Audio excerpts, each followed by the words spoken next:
ƙasa ko a kira wannan lamba 0800-00-02-2252 a ce. Da ma'aikatar lafiya ta jihar Kano tare da tallafi daga IDF Pro Africa Institute da FAME.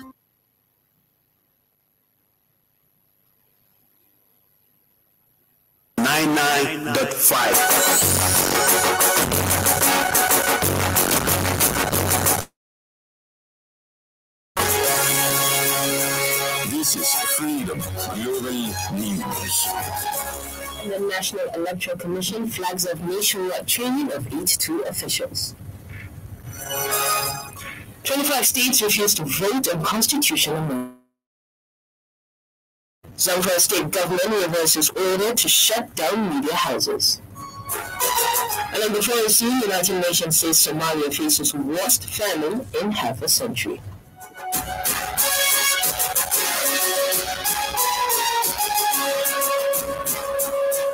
Good evening, you're listening to Freedom Global News on 99.5 FM. I am Zahra Zannah. Today is the 8th on 9 news info. The Independent National Electoral Commission has flagged off the training of its 82 officials nationwide as registration area technical support. The 3 days training, which commenced today, will have the officials trained in new technology ahead of the 2023 general elections. In this remark of the training of the 2023 general election in Abuja, the INEC chairman Mahmoud Yakubu today said the commission was convinced that a critical success factor was training, noting that there was need to build the capacity of staff involved, not only to competently handle the devices during the accreditation process, but also respond effectively to any glitches that might occur during elections. Yakubu added that the 82 trained officials will train more officials at Zone 11 to cover all the 8,809 officials will be involved in the training ad hoc staff for the 176,846 polling units nationwide. Chairman of the Omo Agege says 6 months after 44 constitution bills were passed and transmitted to State House of Assembly, only 11 out of the 36 State House of Assembly to the country, as they are the only ones who have considered the bills. The lawmaker said the 25 other State House of Assembly have refused to act. Those at a press conference on the status of the 44 constitutional amendment bills at the National Assembly today. According to the Deputy Senate President, a letter was received from the conference that the remaining states will not act on the bills unless the National Assembly passes 4 new bills they propose. The bills are established of state police, state judicial councils, streamlined procedure for removing presiding officers of state houses of assembly, and a bill to institute in the Constitution. On sports, the Minister of Youth and Sports Development, Sunday Dari, inaugurated the Engineer Musa Chidal-led Nigerian Basketball Federation (NBBF) board today. Mohammed Samuba has details of this and other sports updates.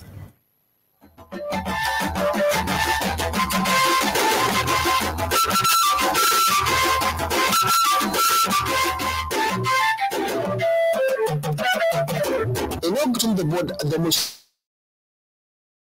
Minister of Youth and Sport Development, Sunday Dari, described the exercise as significant for the growth of basketball in the country and challenged the board to embrace reconciliation and the review of its constitution.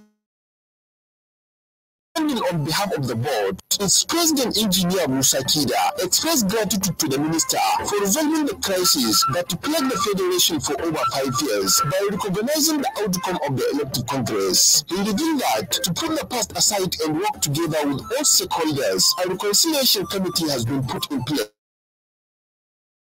Positioned basketball in Nigeria, while the process of the review of its statute and constitution has begun. Meanwhile, the Super Falcons of Nigeria will know their opponent in the group stage of the 2023 FIFA Women's World Cup on Saturday. The draw ceremony. The competition will be co-hosted by Australia and New Zealand. The Super Falcons have been placed in top 4 alongside the other African representatives. Zambia. When the Waldron side could face some of the biggest heavyweights in world football like holders United States of America, Netherlands, England and Germany in the first round of the competition. In another update, Abia Warriors have completed the signing of 4 new players ahead of the 2022-2023 Nigeria Professional Football League season. The core players are Femi Thomas, Iyo Emmanuel, Anuko Agona, and Issa Seidu. In the tennis, Wadiri Aruna has been listed among the top 30 table tennis stars across the globe, expected to compete at the World Table Tennis Champion Macau 2022 from tomorrow to October 23. Muhammad Sani Uba, Freedom Radio. Global News is coming to you from Freedom Radio 99.5 FM. You can send your comments, opinions, and watch us live on Freedom Radio Nigeria on Facebook.com. You can get the link to the page on our website, freedomradionig.com, or call us through this number, 0824 44163.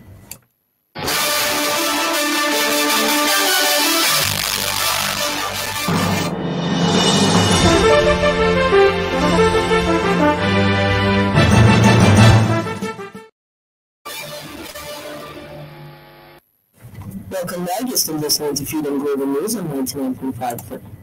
Zahra State government has apologized and reversed the order to shut down 5 broadcast stations in the state. The government ordered the closure of some media houses in Gusau, the state capital, for providing coverage for a political rally organized by the opposition People's Democratic Party, PDP. The affected media stations are the Nigerian Television Authority, NTA, Pride FM, Gamji TV, FM, and Al-Umma TV. Zahra State Governor Bello Mutawalli also ordered the suspension of political meetings and activities in the affected communities. However, the chairman of the State Committee on Prosecution of Banditry and Related Offences, Abdullahi Shingabi, today apologized to the media during a press conference. He said that based on the controversies generated by the government's decision and the power given to NBC, the government cannot shut down any broadcasting organizations. According to him, the 5 media houses are free to operate, but they must abide by the executive order of the governor pending the vacation of the order. The federal government has pledged to partner with states in restoring the livelihoods of the poor and vulnerable through states' COVID-19 Action Recovery and Economic Stimulus Project, CARES. Senior official officer of the Federal CARES Project Unit, Mena Nkoli, stated this today in Kano while assessing the implementation of the ongoing project. Ms. Nkoli commended the Kano State CARES coordinators as the state project is in conformity with the effort of government in cushioning the negative impact of COVID pandemic. Advance was actually given to the states to support the implementation of this program. First of all, the NGCARES is the Nigerian COVID-19 Action Recovery and Economic Stimulus. And all the 36 states and FCT, they are involved in the implementation of this project. The objective of this project is to cushion the effects of COVID-19. And the truth is that this project is even more relevant now than when it was initiated. On the spot, the national coordinator of the Fadama project, Abdurrahman Balarabi, said they are in Kano to provide technical support and assessment for the Kano team so as to be well prepared for independent verification in the future. We are here in Kano to provide technical support to the Kano team in order to be well prepared for the coming of the IVA, as independent verification agents that will be coming to assess the results that has been delivered by Kano State, it to be reimbursed. The project, which is expected to last for 24 months, is built on the platform of the existing Fadama project, which uses the community-driven development CDD in 44 local government areas of the state. On business, Hawa Adam Kiara has updates.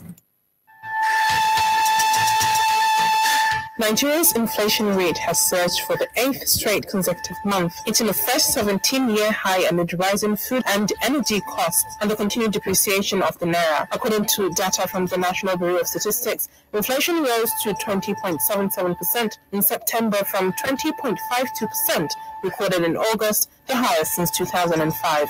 Food inflation rose 23.34% year-on-year compared with 23.1% in August, while core inflation increased to 17.6% in September from 17.2%. Association of Nigeria, MAN, said for the economy to grow, creating jobs and increase in contribution to government revenue, the manufacturing sector must be supported to scale production through increased capacity utilization and adequate patronage. Accordingly, MAN called on the federal government through the Presidential Committee Order number 5, which seeks to grow domestic production through the patronage of local produced goods, to rise to the occasion and ensure strict compliance with the order. MAN also said, contrary to misconceptions in certain quarters, Nigerian companies were neither shutting down nor relocating from the country, adding that new companies were thronging into the country while more indigenous ones were springing up. Hawa Adam.